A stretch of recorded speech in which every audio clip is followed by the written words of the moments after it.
നിങ്ങളിപ്പോൾ യു എയിലുള്ള ആളാണെന്നുണ്ടെങ്കിൽ ഓൾറെഡി നിങ്ങൾ സീറോ ബാലൻസിൽ എ ഡി സി ബിൻ്റെ അക്കൗണ്ട് എടുത്ത ആളാണെന്നുണ്ടെങ്കിൽ നിങ്ങൾ പെട്ടിട്ടും. കാരണം നമ്മളെപ്പോലത്തെ സാധാരണക്കാരൊക്കെ സീറോ ബാലൻസിൽ എ ഡി സി ബിൻ്റെ അക്കൗണ്ട് എടുക്കുന്നത് നമുക്ക് ചാർജൊന്നും വരില്ല എന്ന് വിചാരിച്ചിട്ടില്ലേ. അപ്പോൾ എ ഡി സി ബിൻ്റെ അക്കൗണ്ട് എടുത്തോൽ വളരെയധികം ശ്രദ്ധിക്കുക. എത്രയും പെട്ടെന്ന് നിങ്ങൾ എ ഡി സി ബി സ്ഥിരമായിട്ട് ഉപയോഗിക്കാത്ത ആളാണെന്നുണ്ടെങ്കിൽ, നിങ്ങൾ 3000 ദിർഹം ബാലൻസ് വെക്കാൻ കഴിയാത്ത ആളാണെന്നുണ്ടെങ്കിൽ എത്രയും പെട്ടെന്ന് നിങ്ങളുടെ മൊബൈലിൽ നിന്നും A D C B account close ചെയ്യണം. അതിന് നിങ്ങൾ A D C B account open ചെയ്ത് കഴിഞ്ഞാൽ പാസ്വേഡൊക്കെ അടിച്ച് ലോഗിൻ ചെയ്യണം.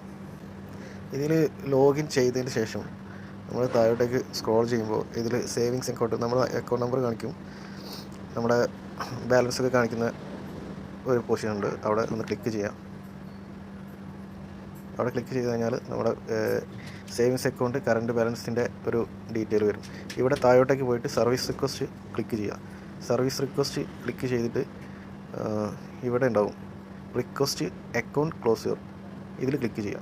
ഇതിൽ ക്ലിക്ക് ചെയ്ത് കഴിഞ്ഞിട്ട് നിങ്ങളുടെ അക്കൗണ്ട് ഏതാണെന്നുള്ളത് അതിൽ അടിച്ചു കൊടുക്കുക. അക്കൗണ്ട് ക്ലോസർ അടിച്ചു കൊടുക്കുക. എന്നിട്ട് എന്ത് കാരണം കൊണ്ടാണ് അക്കൗണ്ട് ക്ലോസ് ചെയ്യുന്നതെന്നുള്ളത്, ബാങ്ക് ചാർജസ് ഓർ റേറ്റ്, അത് അടിച്ചു കൊടുക്കുക. എന്നിട്ട് നമ്മളെ ബാങ്ക് അക്കൗണ്ടിൻ്റെ സെലക്ട് ചെയ്യുക. അഗ്രി ആൻഡ് കണ്ടിന്യൂ അടിച്ചു കൊടുക്കുക. ഇതിൽ സബ്മിറ്റ് കൊടുക്കുക. സബ്മിറ്റ്. അപ്പോൾ ഒന്നുകൂടി കൺഫേം ചെയ്യാനുള്ളത് ചോദിക്കും. അപ്പോൾ അതിനും കൺഫേം അടിച്ചു കൊടുക്കുക. അപ്പോൾ നമുക്കിതിലേക്കൊരു വെരിഫൈഡ് ഒരു ഒ ടി പി വരും.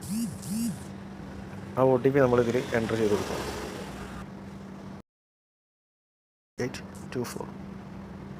അത് ഓട്ടോമാറ്റിക് വെരിഫൈ ചെയ്യും. ഓക്കെ, നമ്മുടെ റിക്വസ്റ്റ് സക്സസ്ഫുൾ ആയിട്ടുണ്ട്.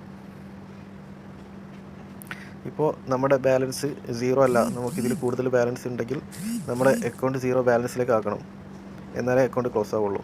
അതുകൂടി നിങ്ങൾ ശ്രദ്ധിക്കണം.